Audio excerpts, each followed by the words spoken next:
తెలుగులో ఎన్ని ఉల్లి సందులో గజ్జల గోల బంగాళీ చిందులో మిర్చి మసాలా కాయకల్లూరి కన్నె పిల్ల కోరుకుంటే రానా మళ్ళా తడిసిపోని మది మురిసిపోని. హాయ్ హలో నమస్తే, వెల్కమ్ టు ఏషియానెట్ తెలుగు. నేను మీ శివ. సినిమా అంటే ఏదో తీసేసామా, స్టార్ యాక్టర్స్ ని పెట్టేసామా, మంచి బడ్జెట్ క్రియేట్ చేసామా అని కాదు. సినిమా అంటే ఆడియన్స్ ని ఎంటర్టైన్ చేయడం, ఆడియన్స్ ని థియేటర్ లో ఎంగేజింగ్ గా కూర్చోబెట్టడం. సో ఈ విధంగా చూసుకున్నట్లయితే కొంతమంది డైరెక్టర్లు చాలా సక్సెస్ అయ్యారనే చెప్పొచ్చు.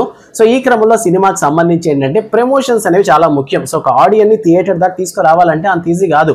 సో ఆడియన్స్ కి నచ్చే విధంగా ఖచ్చితంగా ఏదో ఒక స్పైసీ ఉండాలి సినిమాలో. అంటే స్పైసీ అంటే ఎవ్రీథింగ్ అదే 18+ అనే కాదు. సో వాళ్ళకి ఒక క్యూరియాసిటీని క్రియేట్ చేయాలి. ఒకప్పుడు సినిమాకి సంబంధించి ప్రమోషన్స్ ఎలా ఉండేది, ఏదైనా ఫేమస్ న్యూస్ ఛానల్ ఉంటే అక్కడికి వెళ్ళి ప్రెస్ మీట్ పెట్టేవాళ్ళు, లేదంటే బయట ఏదైనా ఈవెంట్ కండక్ట్ చేసి క్వశ్చన్ అండ్ ఆన్సర్స్ విధానంలో సినిమాకి సంబంధించినటువంటి ఆల్ డౌట్స్ ని క్లియర్ చేసేవాళ్ళు. బట్ ఇప్పుడు ట్రెండ్ మారింది గురు. సో ఇప్పుడు ఏంటంటే సినిమా ప్రమోషన్స్ అంటే ప్రాంక్ చేశారు, కొన్ని దగ్గర అది ఫ్లాప్ అయినప్పటికీ మన తెలుగు యంగ్ డైరెక్టర్ అయినటువంటి అనిల్ రావుపూడి గారు మంచి హ్యూమర్ ఉన్నటువంటి స్కిట్స్ ని ప్లాన్ చేస్తుంటారు. సో ఈ 2025 వచ్చినటువంటి సంక్రాంతికి వస్తున్న మూవీ ప్రమోషన్స్ ఎందుకు బెస్ట్ ఎగ్జాంపుల్. సో నెక్స్ట్ 2026 లో ఆయన నుండి రాబోతున్నటువంటి సినిమా మన శంకర వరప్రసాద్ గారు. సో మెగాస్టార్ చిరంజీవితో చేస్తున్నటువంటి ఈ సినిమాకి సంబంధించి ఆల్రెడీ ఒక చిన్న ప్రమోషన్ ని స్టార్ట్ చేశారు. అండ్ ఈ సినిమాలో హీరోయిన్ గా నయనతార గారు నటిస్తున్నారు, మ్యూజిక్ డైరెక్టర్ గా భీమ్స్ ఉన్నారు. సో ప్రీవియస్ సినిమాలో రమణ గోకుల గారిని ఎలాగైతే కంబ్యాక్ సింగర్ గా చూపించారు, అండ్ లైక్ ఈసారి కూడా సీనియర్ సింగర్ అయినటువంటి ఉదిత్ నారాయణ గారిని మళ్ళీ కంబ్యాక్ గా చూపించబోతున్నారు. ఇందులో స్పెషల్ ఉంది, ఒక సాంగే కదా అని మీరు అనుకోవచ్చు.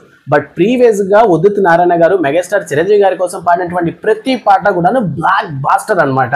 సో ఈ ప్రమోషనల్ వీడియోలో భాగంగా ప్రీవియస్ గా మెగాస్టార్ చిరంజీవి గారి కోసం పాడినటువంటి పాటలు కొన్నింటిని మనకు వినిపించారు. సో ఆయన పాడుతున్నప్పుడు ఎంత బాగా అనిపించిందో, గంగూలీ సందులో గజ్జల గోల అంటూ చూడాలని ఉందిలో సినిమాలో ఉన్నటువంటి ఆ సాంగ్ ని పాడారు. అండ్ అలానే కైకల్లూరి కన్నె పిల్ల అని మెగాస్టార్ చిరంజీవి గారిలో ఒక మంచి వైబ్ క్రియేట్ చేసినటువంటి సాంగ్ అనమాట. ఆ సాంగ్ పాడి అండ్ అలానే మంచి ఎమోషనల్ మూవీ అయినటువంటి డాడీ మూవీలో ఉన్న వానా వానా సాంగ్ కూడా పాడారు.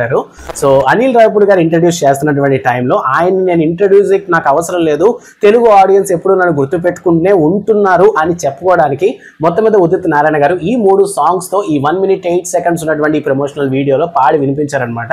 సో ఇది ఒక హ్యూమరస్ స్క్రిప్టే. బట్ ఈ స్క్రిప్ట్ పరంగా చూసుకున్నట్లయితే ఉదిత్ నారాయణ గారి దగ్గర నుంచి ఈసారి ఈ ప్రీవియస్ అంటే ఈ పాడినటువంటి ఈ సాంగ్స్ ఎలాంటి వైబ్ ని క్రియేట్ చేసాయో అలాంటి వైబ్ ఉన్నటువంటి సాంగ్ ని మళ్ళీ అనిల్ రావుపూడి గారు మెగాస్టార్ చిరంజీవి గారి కోసం ఉదిత్ నారాయణతో పాడించబోతున్నారు అన్న విషయం అయితే క్లారిటీ అయితే వచ్చేసింది. సో ఈ ప్రమోషనల్ వీడియో అయితే మాత్రం నాకు పిచ్చిగా నచ్చింది. ప్రీవియస్ లో సంక్రాంతికి వస్తున్న టైంలో నేను పాడతాను వెంకటేష్ గారి వీడియో నాకు ఎంత ఫన్నీగా అనిపించింది, నాకు ఉదిత్ నారాయణ గారిది కూడా అంత రెస్పెక్ట్ఫుల్ గా ఫన్నీగా అనిపించింది. సో ఈ విధంగా ప్రమోషన్ చేస్తూ సినిమాకి రిలీజ్ అయ్యే లోపల అంటే ఆల్మోస్ట్ ఇంకా 2 months ఉంది కాబట్టి, సో ఈ 2 months లోపల ఇంకెన్ని ప్రమోషనల్ వీడియోస్ చేయబోతారు అనిల్ రావుపూడి గారు.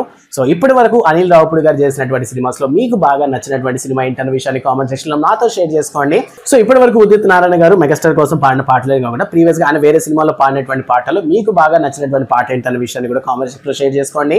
అండ్ అనిల్ రావుపూడి గారి ప్రెజెంట్ మన శంకర వరప్రసాద్ గారు సినిమాకి సంబంధించినటువంటి ఈ ప్రమోషనల్ వీడియో మీకు ఎలా అనిపించింది అనే విషయాన్ని కూడా మాతో షేర్ చేసుకోండి. అండ్ ఈ వీడియో చూస్తున్న ప్రతి ఒక్కరు ఖచ్చితంగా వీడియోని లైక్ చేయడం మాత్రం మర్చిపోవద్దు. అండ్ ఉన్నటువంటి తెలుగు సినిమా ప్రేమికులందరికీ ఈ వీడియోని షేర్ చేయడం మాత్రం మర్చిపోవద్దు. And don't forget to subscribe Asianet Telugu news channel. Thanks for watching.